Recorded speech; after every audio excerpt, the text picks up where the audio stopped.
हा मंत्र म्हणजे निव्वळ याच उपनिषदाचं नव्हे तर सगळ्या उपनिषदाचं सार आहे असं म्हटलेलं आहे याला. याचं महात्म्य आपण मागच्या वेळेला पाहिलेलं आहे. महात्मा गांधींनी सुद्धा याच्याबद्दल असे उद्गार काढलेले आहेत की सगळी उपनिषद आणि सगळी शास्त्र जरी अकस्मात भस्मीभूत झाली तरी सुद्धा समजा हा एक मंत्र जर हिंदूंच्या स्मरणात राहिला तर हिंदू धर्म हा चिरकाल जिवंत राहील या भूतलावर असं त्यांनी सांगितलं आहे. तेव्हा आपण तो मंत्र स्मरणात ठेवायचा. आपण आधी तो मंत्र म्हणूया. ईशावास्यमिदं सर्वं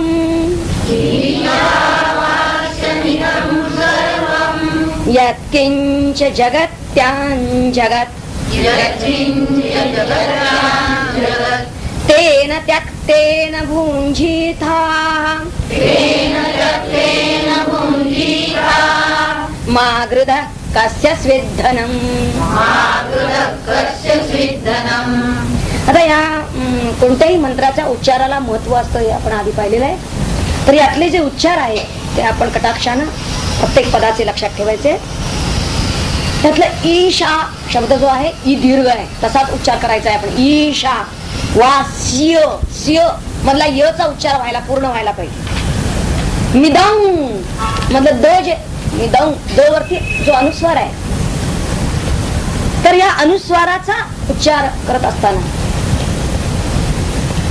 त्या कोणत्याही अनुनासिकाचा उच्चार त्याचे नियम आहेत. अनुनासिकाचा उच्चार कसा करावा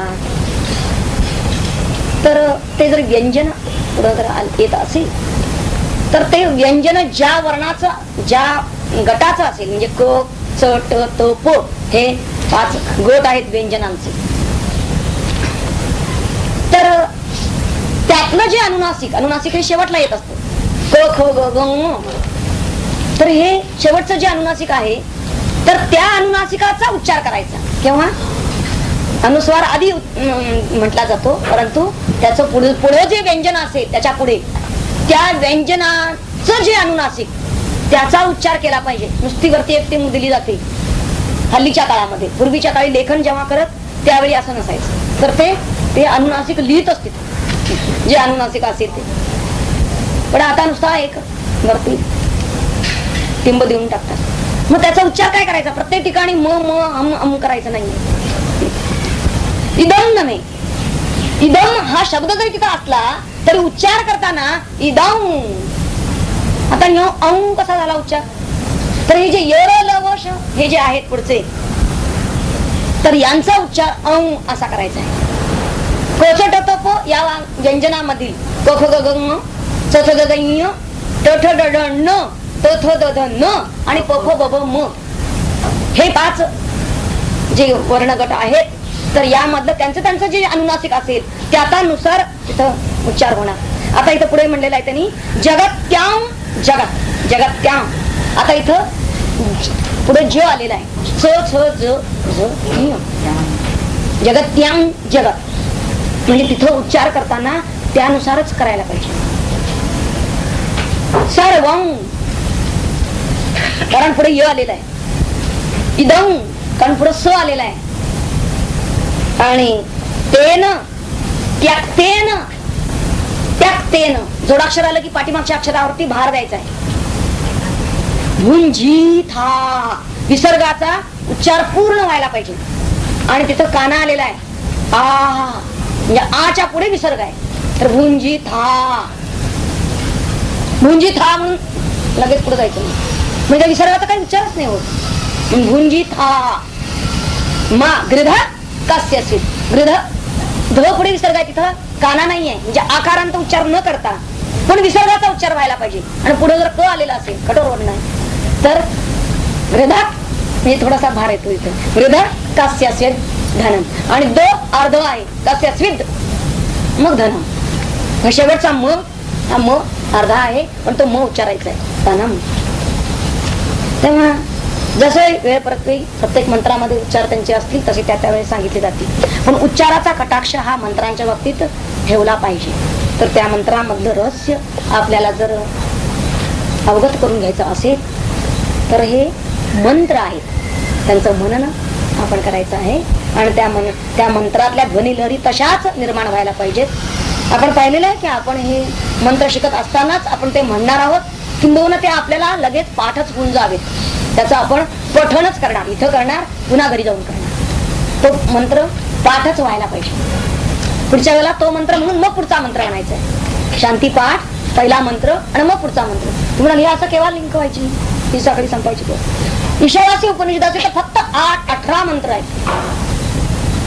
तेव्हा आधीचे मंत्र म्हणायला किती 1 मिनिट 2 मिनिट किती लागतात. तेव्हा त्या आधीचा मंत्र म्हणून पुढचा मंत्र घ्यायचा. आता यामधील प्रत्येक पदाचा आपण सविस्तर विचार करणार आहोत. ईशा असं यातलं पहिलंच पद आहे. ईशा हे पद इट याचं तृतीयांत रूप आहे.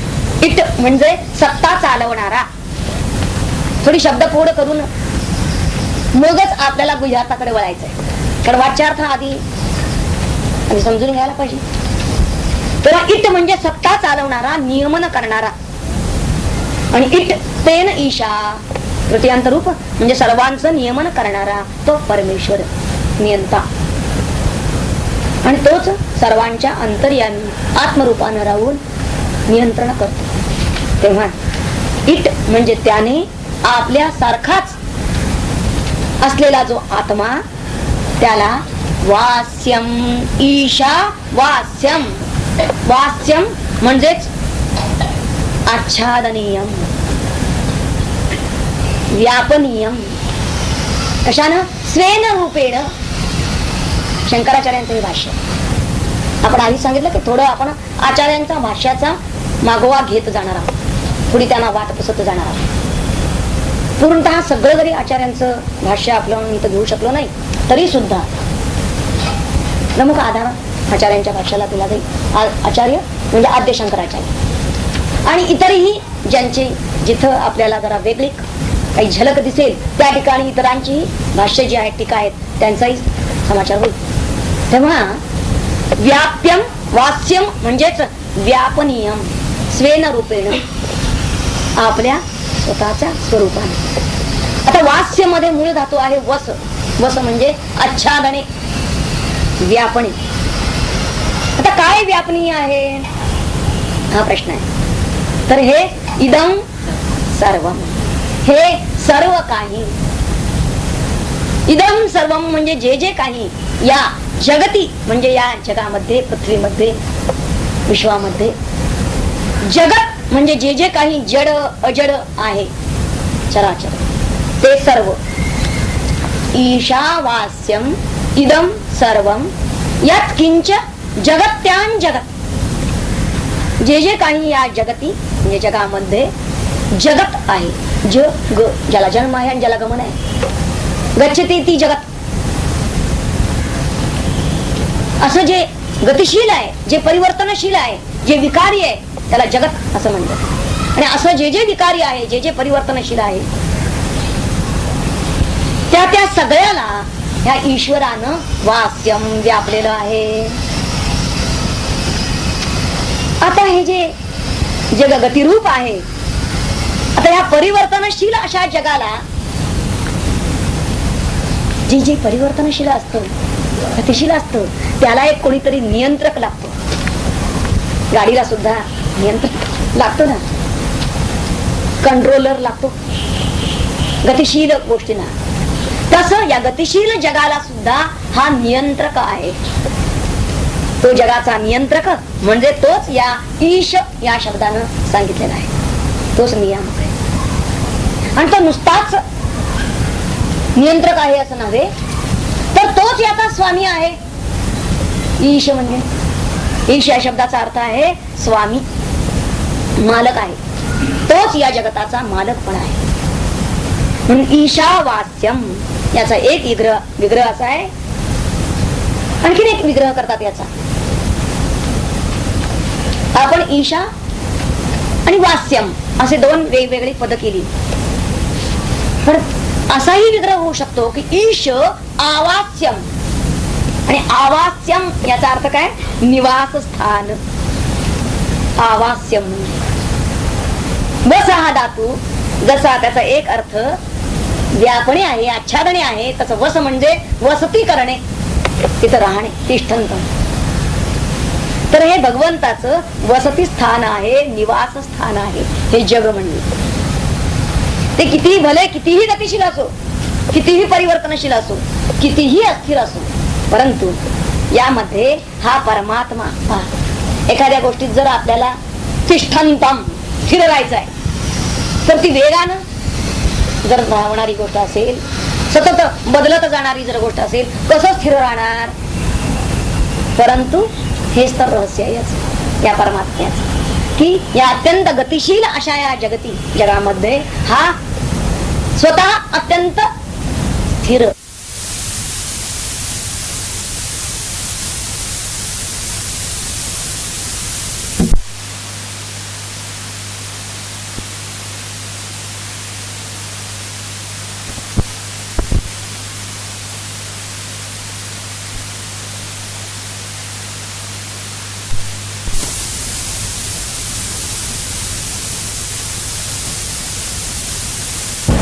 तिष्ठंतम भगवद्गीतेनं म्हणलेलं आहे, समम सर्वेषु भूतेषु तिष्ठंतम परमेश्वरम. आणि विनश्यत्सु अविनश्यंतम. वास्तविक हे कसं जग आहे? जगत असं याला म्हणलं, जगत्यान जगत असं उपनिषदकारांनी म्हणलेलं आहे याज्ञवल्क्यांनी. परंतु भगवद्गीतेमध्ये भगवान काय म्हणतात? ते म्हणतात विनश्यत्सु, विनाशाला जाणार, परिवर्तनशील असणार असं जे जे काही आहे, विकारी जे जे काही आहे, त्यामध्ये अविनश्यंतम हे मात्र काय आहे? अविनाशी असं तत्व आहे. आणि ते पाहणारा य पश्यति स पश्यति, ते पाहणारा जो आहे या विनाशशील अशा समस्त भूतमात्रामध्ये जो समत्वानं वास करून आहे, समम सर्वेषु भूतेषु असं म्हणतो. समत्वानं जो आहे त्यालाच आम्ही परमेश्वर असं म्हणतो. आणि त्याला पाहण्याची दृष्टी हे ईशावास्य उपनिषद आपल्याला देतो, आणि हीच खरी जीवन दृष्टी आहे.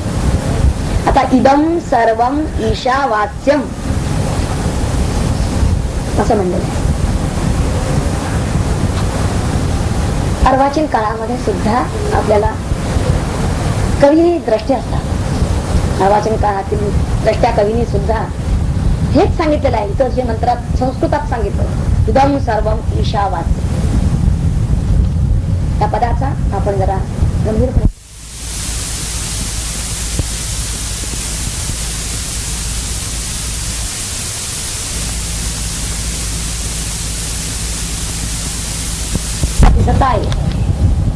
ती माझी, मी त्यांचा, एकच ओघ अमातून वाहे. हा जो एकच ओघ आहे, अमातून वाहे, द्रष्ट्या कवींना तो लक्षात आलेला आहे. आणि आम्हाला इथं तर कित्येक भेद दिसतात.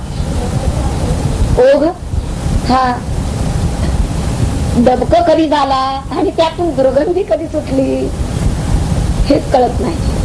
आता ही दुर्गंधी का निर्माण झाली, कधी निर्माण झाली? आचार्यांनी इथं सांगितलेलं आहे, एक दृष्टांत मार्मिक दिलेला आहे, चंदनाच्या खोडाचा. ते म्हणतात आपण सगळे कसे आहोत? त्या चंदनासारखेच आहोत. चंदनाचं खोड, चंदन हा सर्वांगी सुगंध, चंदनाचे हात पाय ही चंदन.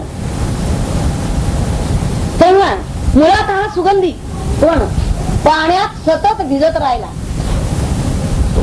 चंदनाचं खोड पाण्यात सतत भिजत राहिलं आणि त्यामुळे त्याला दुर्गंधी सुटली. आता ही कशी घालवावी हा प्रश्न पडला. मुळातलं सुगंधी असून सुद्धा याला दुर्गंधी सुटलेली आहे. ते म्हणतात की याला जर आपण पुन्हा घासलं तर काय होईल? तर याच्या अंतर्यामी त्याला व्यापून राहणारा जो गंध आहे तो गंध करवायला लागेल. म्हणून चंदनाचं खोड आणि त्याचा सुगंध हे वास्तविक जितके एकरूप आहे त्यात भेद आहे का? तसंच मुळात त्यात अजिबात द्वैत नाही. त्याच प्रकारे हे सगळं जगत आणि त्याला अंतर्यामी व्यापून असणारा हा परमात्मा, हा आत्मा हे एकरूपच आहे. पण भ्रमाच्या पाण्यामध्ये ते बराच काळ म्हणजे कित्येक जन्म, कित्येक कल्प म्हणूया भिजत राहिलेला आहे. आणि असं भिजत राहिल्यामुळे या जगदरूपी चंदनाच्या खोडाला अज्ञान रूपी दुर्गंधी सुटलेली आहे. अज्ञान कशाचं? मी कोण याच आणि माझा करता कोण, दोन्ही तऱ्हेच. आपण कोण आणि देव. तेव्हा पुन्हा जर ज्ञानरूपी घर्षण जर का केलं तरच ही अज्ञानरूपी दुर्गंधी नाहीशी होईल आणि या जगताच्या खोडाच्या अंतर्यामी जे परमात्म तत्व आहे त्या परमात्म रूपी सुगंध पुन्हा दरवळायला लागेल. ते रूपक त्यांनी सांग रूपक मित्राचार्यांनी केलेलं आहे. त्यांना सांगायचंय की वास्तविक आपण आता हे रूपक जगताच्या बाबतीत त्यांनी सांगितलं, हे आपण आपल्या अंगावर घेऊन अनुभवायचं आहे की आपण आपल्याला ओळखायचं आहे, म्हणजेच जाणायचं आहे. आपण आपल्याला पाहायचं आहे आणि मग आपल्याशीच एकरूप व्हायचं आहे, म्हणजेच आत्मरूप व्हायचं आहे. गीता सांगते की ज्ञातुम द्रष्टुम प्रवेष्टुम. भगवंतांनी सांगितलं आधी याला आपण ओळखायचं आणि मग त्याच्याशी एकरूप व्हायचं. पण आता हे कसं आणि त्यासाठी आपल्याला आता काय करावं लागेल? त्या मंत्रामध्ये त्यासाठी आपल्याला पुढे एक नियम दिलाय त्यांनी घालून. आता नियम कशाला? आम्हाला नियम का? नियम हे माणसालाच सांगितले जातात, कशी न माहिती. ह्याचंही एक कारण आहे की जी काही प्रकृती आहे, मनुष्य हा काय प्राकृत आहे, प्रकृतीच्या अधीन झालेला आहे. तेव्हा ती जी काही प्रकृती असेल त्या प्रकृतीला, त्या सहज प्रेरणेला मनुष्यच विकृती करायची, तिची की संस्कृती बनवायची, त्यातून घडवायची, हे मनुष्यच आपल्या कर्माने ठरवत. कारण त्यालाच क्रियमानाचा अधिकार, क्रियमानाचं स्वातंत्र्य भगवंताने दिलेलं आहे. एक उदाहरण घेऊ मी समजेल. काम ही एक सहज प्रेरणा आहे आणि ह्या ज्या सहज प्रेरणा असतात, आता ही जी आहे तर हिला त्यातली प्रकृती कोणती? तर त्यानं धर्मसंमत विवाह केला आणि या प्रकृतीलाच त्यानं काय केलं? संस्कृती घडवली. हा धर्मसंमत विवाह. पण तिचीच विकृती म्हणजे धर्मबाह्य जे काही कामभोग त्यानं घेतला असेल ही विकृती आहे आणि त्यानं आपल्या कर्माने केलेली आहे. आणि म्हणून नियम जे सांगावे लागतात ते मनुष्याला सांगावे लागतात, इतर जीवाला नियम नाही. तेव्हा आपल्याला आधी भगवंताची सत्ता मान्य व्हायला पाहिजे. कारण इथे ईशावास्य असा पहिला शब्द सांगितलेला आहे की भगवंताची जी सत्ता आहे ती आधी आपण मान्य करायला पाहिजे. तो स्वामी आहे, जे जे काही आहे ते त्याचं आहे हे आधी आम्हाला कळायला पाहिजे. कारण काय आहे? कारण जे जे काही इदम आहे त्या इदमतेशी मनुष्य काय करतो? आपली अहंता जोडायला लागतो. हे त्याला का सांगावं लागतं की हे सर्व जे आहे ते भगवंताचं, ईशावास्यम इदम सर्वम यत्किंच जगत्यान जगत. सगळं जे जे काही जगामध्ये आहे ते सगळं भगवंताचं आहे. भगवंताची सत्ता त्याच्यावर चालते. हे का मनुष्याला सांगावं लागतं? कारण तो आपली मालकी सांगायला लागतो. आपला अहम हे माझं आहे म्हणतो. ही जी त्याची अहंता आणि मग पाठोपाठ येणारी ममता हे जे आहे त्या इदमशी बंधन का होतं? त्याला बंधन कशामुळे होतं? अहम ममेती बंधा, ही अहंता आणि ममता यामुळे बंधन होतं. तो कर्मात का अडकतो? तर आपण स्वामी मालक अशी जी त्याची भावना बळावते त्यासाठी म्हणून त्याला सांगावं लागतं की तुझं नव्हे शरीर, तुझे शरीर सुद्धा तुला भगवंतानी दिलेलं आहे. मग आणि त्यांचा कोण विचार? एक भगवंत साचा तो धरी भावार्थ पाहिजे. समर्थाने सांगितलं. तेव्हा एकनाथ महाराज सुद्धा सांगतात की हे शरीर म्हणजे भाड्याचं घोडं आहे. एखादं कुठं जायचं असलं, आपल्याला गमन करायचं असेल तर त्यासाठी आपण घोडं घेतो. पूर्वीच्या काळी असं घेत भाड्यानं घोडं. तसं हे भाड्याचं घोडं आहे. काम झालं की त्याचं त्याला परत करून टाकायचं आहे. ज्ञानेश्वर महाराजांनी ह्याला एक सुंदर उपमा दिलेली आहे. ते म्हणतात हे जाईयाचे लेणे. त्यांनी त्याला लेणे केलेलं आहे. हा अलंकार, पण तो कसा जाईयाचा. जाईयाचा म्हणजे जायचा, म्हणजे दुसऱ्याचा आणलाय तात्पुरता मागायला. एखादी जर मोलकरीण घरातली, तिला शक्य नाहीये की काही तिच्या घरी समजा आहे मोठं फंक्शन, एखादं लग्न कार्य निघालं, आणखीन तिला वाटतं की त्यावेळी आपण काहीतरी अलंकार परिधान करावं. आता सगळं बेंटेक्स वगैरे मिळतो, पण हा पूर्वीच्या काळचा 700 वर्षापूर्वीचा दृष्टांत. तर तिला जर वाटलं की काहीतरी आपण अलंकार घालावा, पण आपण घेऊ तर शकत नाही, मग काय करणार? मग ती काय करते, त्या मालकिणीलाच सांगते की जरा एक दिवसापुरता तुमचं जरा घालायला बरमाळ दिला तर बरं होईल. मग ते ती घेऊन येते आणि घालते, परिधान करते. परंतु हे तिला परत करायचंय. हे जाईयाचे लेणे, हे ती पक्क ओळखून आहे. ते घातल्यानंतर ती हे पक्क ओळखून आहे की हे परत द्यायचं आहे, हे आपलं नाही. इथं मुळातच सांगायचं आहे, दागिना असं म्हणलेलं आहे त्यांनी. आपल्या शरीराला एक लेणं असा शब्द वापरलेला आहे. लेणं कसं घडवायचं ते परमात्म्याने ठरवलं. जसं काही घडलेलं आहे तसं, परंतु हे जाईयाचे आहे हे त्यानं लक्षात ठेवलं पाहिजे. तेव्हा हे उपनिषद तर आपल्याला याच्याही पुढे जाऊन उपदेश करतो. त्यांनी सांगितलेलं आहे की तेन त्यक्तेन भुंजीत. आता तेन त्यक्तेन भुंजीत या पदाचे अनेक अनेक अर्थ होतात आणि तसे अनेकांनी केलेले पण आहेत. आपल्याला काय सुचतात आपण बघूया. प्रत्येकाने असं याच्यावरती मनन या मंत्रावर करायला हरकत नाही. नवीन काही अर्थ सुचला, कुणाला स्फुरला तर तो सांगायलाही हरकत नाही. जे चिंतन घडलं ते आपल्यापुढे सादर होत आहे.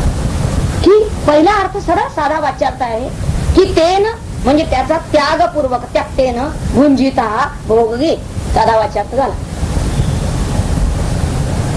आता तेन त्यक्तेन याचा एक आणखीन अर्थ आहे. तेन, तेन म्हणजे कोणी? तेन म्हणजे त्याने, त्याने म्हणजे ईशाने, आधी ईशा आलेला आहे. त्याने, त्यक्तेन म्हणजे टाकल्यावर, त्यक्त म्हणजे टाकलेला असा अर्थ आहे. त्यानं टाकल्यानंतर, त्यानं दिल्यानंतर, मग भुंजिता, त्यानं दिल्यानंतर मग तू भोग घे. भगवंतानी जे दिलेलं आहे त्याचा भोग घे. आणि हे आपल्या लेखी हेच हिताचं आहे. भगवंतानं जे दिलेलं आहे त्याचा भोग घेणं हिताचं आहे. त्याहून अधिक भोग घेण्यासाठी म्हणून पुढे मागृदा हे सांगावं लागलं बघ त्याला. कारण मनुष्य काय होतं, भगवंतानी जे दिलंय त्याचाच भोग घेऊन थांबत नाही. प्रारब्धे जे पावे ते दिवांत सावं निघावे. वास्तविक ज्ञानेश्वर महाराज सांगतात जे आपल्याला प्राप्त झालेलं आहे, जे प्रारब्ध म्हणून आपल्याला मिळालेलं आहे, भोग हे प्रारब्धानच मिळतात. तेव्हा मग ते सुख दुःख दोन्हीचेही भोग जे भगवंताने आपल्याला दिलेले आहे, ठेविले अनंत पैसेची राहावे, चित्ती असो द्यावे तर समाधान पाहिजे. चित्ताला समाधान हवं असेल तर त्यानं हे ओळखायला पाहिजे जे आपल्याकडे प्राप्त आलेलं आहे, जे आपल्याला मिळालेलं आहे, जे भगवंतानी, ते भगवंतानी दिलेलं आहे हे लक्षात घ्यायला पाहिजे. देणारा कोणी दुसरा नाही, भगवंत आहे. आणि तेन त्यक्तेन म्हणजे आधी त्याला अर्पण करायचं आहे. तिसरा अर्थ आहे की आधी त्याला अर्पण करा आणि त्याला आधी देऊन टाका आणि मग नंतर भुंजिता. कारण ते त्याचंच आहे, त्यानं दिलेलं आहे. भगवंत देतो म्हणजे काय देतो? भगवंतानं जे दिलेलं आहे ते आम्ही प्रसाद म्हणून घेत असतो. ते लक्षात यायला पाहिजे. हा भाव आपल्यात यायला पाहिजे. ते भगवंताचं देणं आहे तर ते प्रसाद म्हणून स्वीकारलं पाहिजे. तुझेच सारे, त्याला अर्पण करताना भाव काय पाहिजे की तुझेच सारे आणि तुला अर्पित. हा भाव जर त्याच्या ठिकाणी असेल आणि जे मिळालेलं आहे ते भगवंताचा प्रसाद म्हणून जर त्यानं ग्रहण केलेलं असेल तर ते कर्म मुळातच उदात्त होत. तर साधं आपण बघतो अन्न भोजन करायला बसतो आपण काय म्हणतो उदर भरण नो हे जाणी जे यज्ञ कर्म. आता यज्ञ याच्यामध्ये काय आहे, कोणता उदात्त भाव आहे, समर्पणाचा भाव आहे. आणि ही जी त्यात रमणीयता आहे समर्पण, ते आधी भगवंताला अर्पण करायचं आहे, त्याला ती आहुती घालतो आहोत.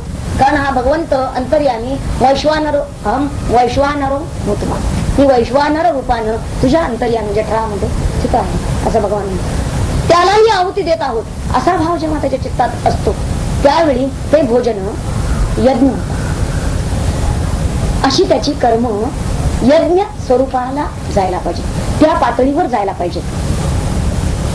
आणि मग यज्ञातून जो अवशिष्ट भाग राहतो तो काय असतो, ते अवशिष्ट म्हणजेच प्रसाद. गीता सांगते यज्ञाशिष्ट शिन संतो, यज्ञातून अवशिष्ट जो घेतो मुच्यंते सर्व किलविषयी, त्याची सर्व अखिल पाप अखिल दोष त्याचे निवारण होतात.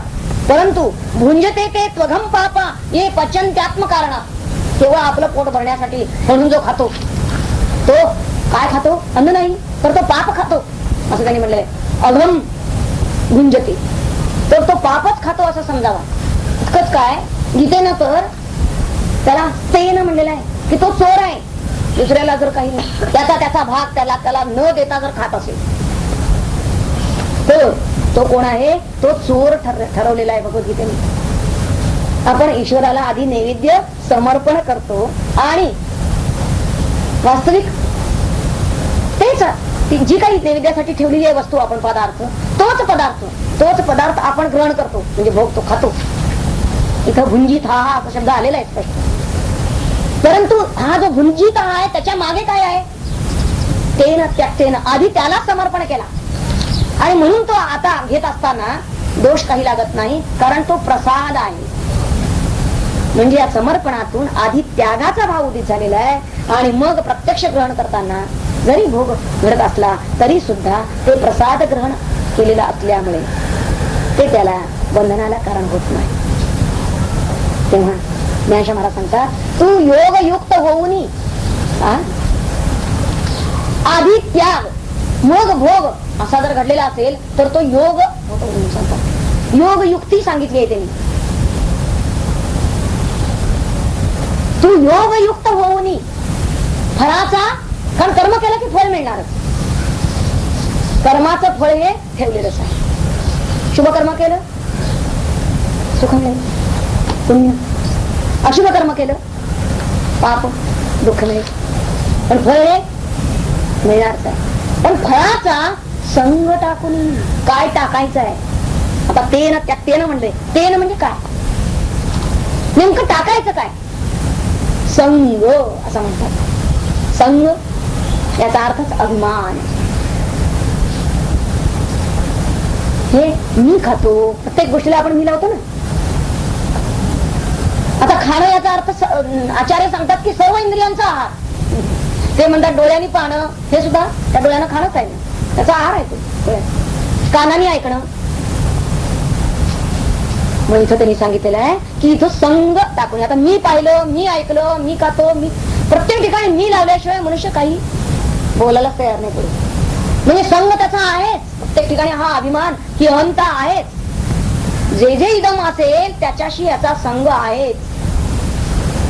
ज्ञानेश्वर महाराजांनी सांगितलं फळाचा संग टाकून मग अर्जुना चित्त देऊन करी कर्मी. कर्म करत असताना ही युक्ती सांगितली त्यांनी योगाची. इथं फळाचा संग टाकून त्याग कशाचा करायचा आहे, अहंतेचा त्याग करायला सांगितलेला आहे. ज्ञानेश्वर महाराजांनी एका ठिकाणी संसार त्याग वगैरे माणसं म्हणतात की संसार त्याग करायचा म्हणजे काय करायचं, संसार सोडायचा म्हणजे ते म्हणतात सांगतो. अतिशय एका ओळीत अतिशय सोपं सांगितलंय त्यांनी, एकाच ओळीत. बुद्धिमंती शहाण्या माणसानं, जे बुद्धिमान असतील त्यांनी, बुद्धिमंती देही अहंता सांडुनी सांडिजे अशेष ही संसार जात. संबंध अखिल संसार त्यानं टाकला असं होईल केव्हा, जेव्हा देही अहंता सांडुनी. देही अहंता देहाभिमान, हा सारथीनाथ देह म्हणजे मी, ही जी त्याची अहंता आहे इतकी चिकटलेली आहे, अनंत जन्मापर्यंत ती चिकटलेली आहे, ती सुटता सुटत नाही त्याला. ही देही अहंता जर त्याला टाकता आली, सोडता आली, तर ती सांडली की सगळा अखिल संसार टाकला असं होईल. तेव्हा अमृतानुभवामध्ये त्यांनी म्हणलेलं आहे पूर्ण अहंता भेटली. ही अहंता किती वाढवत द्यायचा आहे, हा अहम त्याने किती मोठा करायचा आहे, कारण ज्ञानानं मनुष्य मोठा होतो, किती विशाल होतो. पूर्ण अहंता भेटलो संग आम्हीच दाटलो, मा लोपलो ना निमालो कोण नाही ना. ते म्हणतात की मी इतका मोठा झालो की या संपूर्ण किंबहुना चराचर आपण झाला, ऐशी मती जयाची स्थिर असा झाला. म्हणजे अहंता, अहम तर आहे, तुझ्या देह घेऊन आला म्हणजे अहम आहे, पण तो अहम त्यानं इतका व्यापक केला, पूर्ण अहंता भेटली संग आम्हीच दाटलो. रामकृष्ण परमहंसांच्या चैत्रामध्ये ज्यावेळी त्यांना कॅन्सर झालेला होता, शेवटी त्याला अनेक उपचार केले, पण घशाचा कॅन्सर होता. नरेंद्र प्रभूती सगळ्या शिष्यवर्गाने त्यांना विनंती केली की तुम्ही आणि काली मातेपुढे आमच्यासाठी एवढं मागणं मागा, काली माता तुमचं ऐकते ना, तिला सांगा की हे काय घशाचं कशाला दुखणं आणलंय,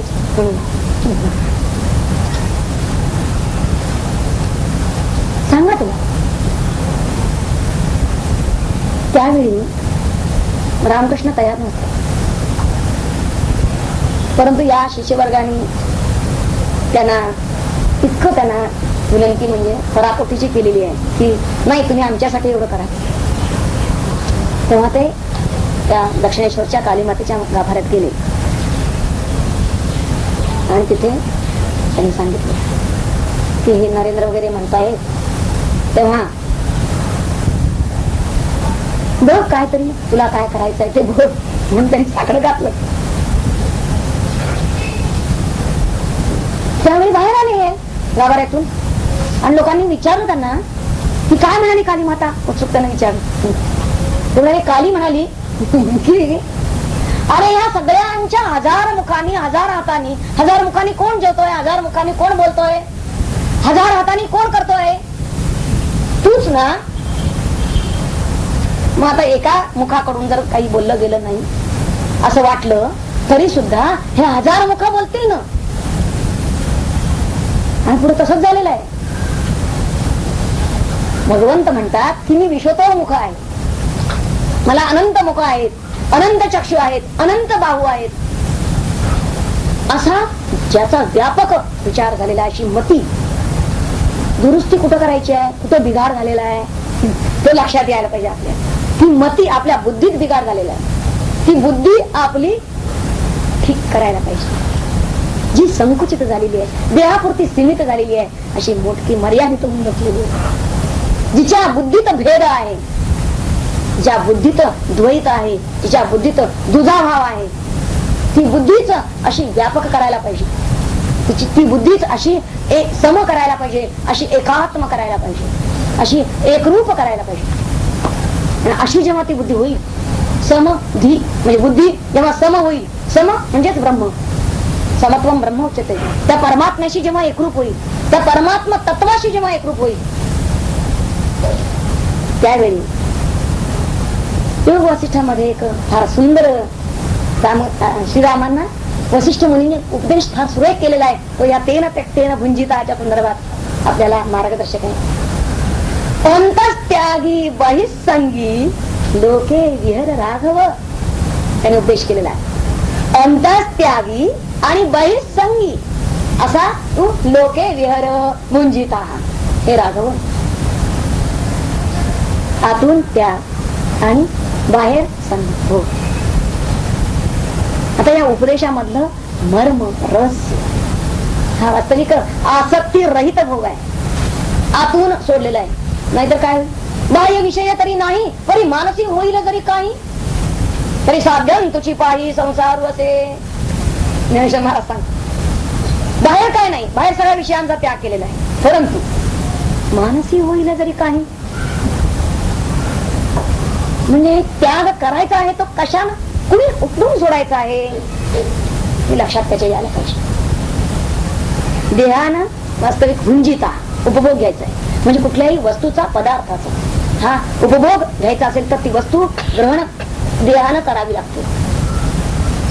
परंतु टाकायचं जे आहे ते मनामध्ये, कारण मनामध्ये त्या वस्तूचा उपभोग मनुष्य घेऊ शकत नाही. ग्रहण करता येतच नाही ती वस्तू मनात, किंबहुना ती टाकल्या खेरीज तिचा मानसिक भोग त्याला घेताच येत नाही. आणि म्हणून परमेश्वर तर ही अशी वस्तू आहे, तिला वस्तू असं म्हणलं. परमेश्वर ही तर अशी वस्तू आहे की जिला भौतिक रूपानं म्हणजे वस्तू रूपामध्ये आपण ग्रहण करू शकत नाही. आणि म्हणून गुंजित हे पद कुणासाठी वापरलंय? सगळ्या अखिल जगातल्या विषय वस्तू व्यक्ती पदार्थ मात्रासाठी नाही. अशी वस्तू की ज्या वस्तूचा देहानं आपण भोग इंद्रियाने घेऊ शकत नाही, तर मनानं हे चित्त भगवंताने जे चित्त आम्हाला दिलेलं आहे त्या चित्तानंच फक्त याचं ग्रहण करता येईल. असा तो भुंजिता तो परमात्मा, ते आत्मतत्व. मग त्यासाठी आधी मनात काय आहे त्याला बाहेर काढायला पाहिजे. मनात सगळा देह आणि देहाला धरून असणार सगळं मी माझं माझं ते सगळं आधी देहात सगळं बाहेर काढलं पाहिजे मनातून. आणि ते जर काढलं तरच मग आत्म्याचा भोग घडेल. आत्म्याचा उपभोग घ्यायला सांगतायत. भुंजिता म्हणजे सगळे भोग वाटेल तसे भोगा नाही. भुंजिता म्हणजे आत्म्याचा भोग घे. कारण उपनिषदकार सांगतायत, याज्ञवल्क्य मुनी सांगतायत, हे लक्षात घ्यायला पाहिजे. सांगता आहे कोण? भुंजिता आत्म्याचा उपभोग घे असं ते म्हणतात. इथं भुज धातू हा उपभोगणे असा जसा त्याचा अर्थ आहे तसाच रक्षण करणे असाही अर्थ आहे. आणि शंकराचार्यांनी तोच अर्थ घेतलेला आहे. तू आत्म्याचं रक्षण कर, आत्मतत्वाचं रक्षण कर म्हणून ते म्हणतात भुंजिता. मग काय टाक? आता जे जे जगत आहे, जगत जे जे विनाशी आहे, जे जे परिवर्तनशील आहे, विकारी आहे, ते ते सगळं टाकून दे. त्याचा त्याचा त्याग कर. आणि तो त्याग केल्याशिवाय तुला आत्मरक्षण करूच शकणार नाही.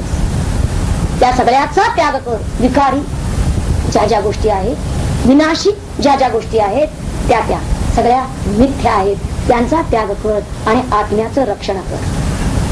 आता काहींनी तेन त्यक्तेन भुंजिता हे पद, ही पद 3 पद आहेत. या नाखिनी अशा तऱ्हेनं त्यांचा विग्रह म्हणजे त्यांची फोड अशी केली आहे. तेन त्यक्ते न भुंजिता असे काही जण सांगतात. असे काही जण जे सांगतात वास्तविक असा अर्थ आपल्याला स्वीकार्य नाही. का?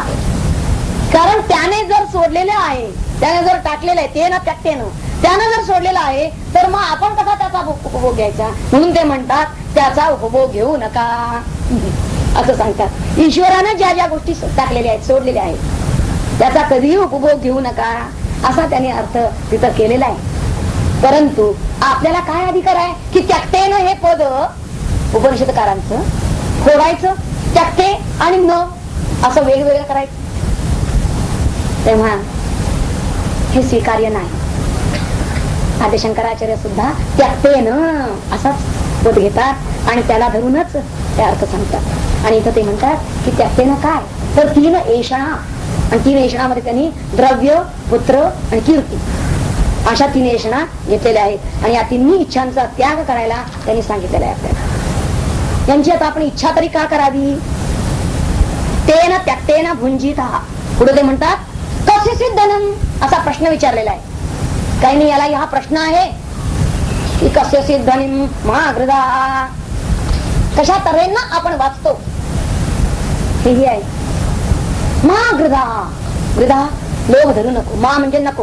आणि तर महागृदा कस्य सिद्धनम, त्यामध्ये मा म्हणजे नकोच असं सांगायचं आहे त्यांना. आधी मा आलं की लक्षात ठेवायचं त्याचा अर्थ. मा हे जर आधी घातलं ना तर त्याचा अर्थ जोर द्यायचा असतो.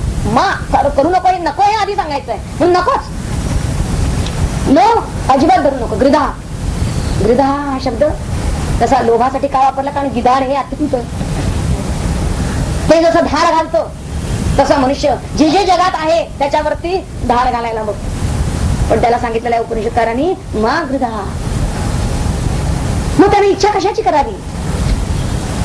तर या सगळ्या हे कस्यचित धनम, मुळात कस्यचित हे कुणाचं आहे हे त्याला कळलं पाहिजे. हे धन कुणाचं आहे की ज्याच्या प्राप्तीची आम्ही इच्छा करावी, हे माझं आहे का हा त्यानं विचार करायला पाहिजे. हे धन मुळातच परमात्म्याचं आहे. आणि धन या शब्दानं अखिल संपत्ती त्याची, म्हणजे त्याची शारीर संपत्ती,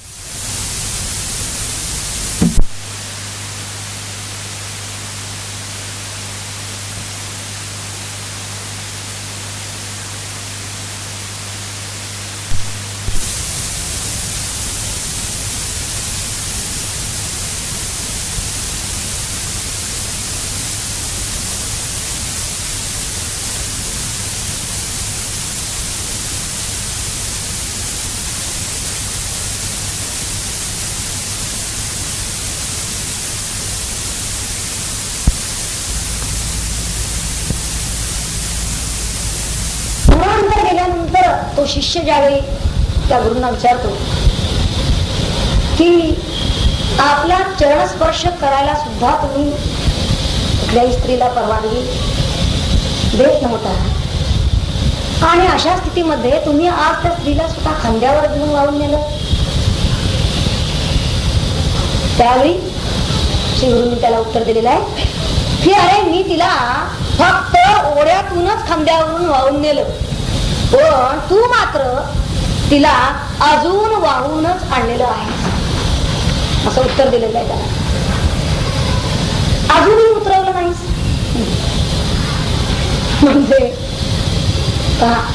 तसं पाहिलं तर इंद्रियांचा प्रांत जो असतो तो मर्यादितच असतो. कितीही भोग घ्यायचे म्हटलं तरी त्याला मर्यादाच आहे, कारण भोग हे इंद्रियाकडून घडणार आहे, त्या इंद्रिय भोगांना मर्यादा आहे.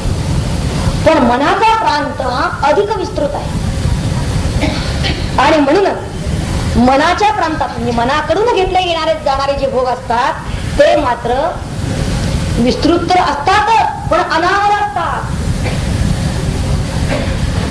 आणि म्हणूनच त्यांना त्यांच्यावर आपण नियंत्रण कसं ठेवायचं, कसं ठेवणार. त्यांना जर आवरायचं असेल तर एकच पथ्य आहे की हे भोग नश्वर आहेत, क्षणिक आहेत, मिथ्या आहेत, आभासिक आहेत, हेच त्या मनाला सारखं सांगावं लागेल. मनातून ते जर हटवायचे असतील तर ते इतकं सोपं नाही. त्यासाठी हा उपाय आहे की त्या भोगांचं मिथ्यात्व त्यांना दाखवून द्यायला पाहिजे. समजा की हे फळ लाकडी आहे असं जर एखाद्या मुलाला कळलं तर तो ते फळ आधी खायसाठी प्रवृत्त झाला होता, खायला घेण्यासाठी, पण आपोआप तिथून निवृत्त होतो, कारण ते लाकडी आहे हे कळलं. म्हणजेच ही जी निवृत्ती त्याची घडली की त्या फळापासून तो आपोआप बाजूला झाला, की त्याचं मिथ्यात्व दर्शन घडलं म्हणून. आणि हीच गोष्ट नेमकी तर असं जरी असलं, आता ते फळ जरी लाकडी असलं, हे माहीत जरी असलं, मुलाचा दृष्टांत कशाला, आपण बायका सुद्धा चैत्रा गौरीच्या वेळी ती लाकडी फळं अगदी आवर्जून मांडून ठेवतो आरास. आपल्याला काय माहित नसतं का ही फळं खोटी आहे, पण तरी सुद्धा आम्ही ती मांडलेली आहे. म्हणजेच किंवा ती मुलं जी खेळायला म्हणून जो घोडा घेतात ना, प्रत्येकाच्या घरात हा घोडा, प्रत्येक जण लहानपणी घोडा खेळला असतो, तर त्या लाकडी घोड्यावरती आता हा जो घोडा आहे मुळात तो घोडा लाकडी आहे, खरा नाही. तो जागच्या जागेला चालत असतो. हा म्हणतो मी घोडा माझा चालतो, वास्तविक तो किती माहीत चालला घोडा, रेस बरी पुढे गेलेला नाही, परंतु हा त्याच्यावर आरूढ झालेला आहे. आरूढ होणारा मात्र खरा आहे. त्याच्यावर जो आरूढ झालेला आहे तो म्हणतो मी घोड्यावर आरूढ झालो. त्याचा घोडा खोटा, त्याचं धावणं खोटं, पण आरूढ होणारा मात्र खरा आहे. आणि तो म्हणतो मी आरूढ झालो, आणि त्याला आनंद मिळतो. की मी घोड्यावर बसलो आहे आणि मी धावतो आहे. तेव्हा इथलं जे भुंजी था हा हे पद आहे, त्या मुलाचं जे घोड्यावर आरूढ होणं आहे, त्या आरूढ होण्यासारखंच हे भुंजी था आहे. या भोगारूढ जेव्हा तो होतो मनुष्य, पण उपनिषदकार आपल्याला सांगतात तेन त्यक्तेन, म्हणजे त्याचं खोटेपण, त्याचं मिथ्यापण हे लक्षात येऊन सुद्धा जर भुंजित जर आपण आरूढ झालो, कशासाठी आरूढ झालो आहोत हे आम्हाला कळायला पाहिजे.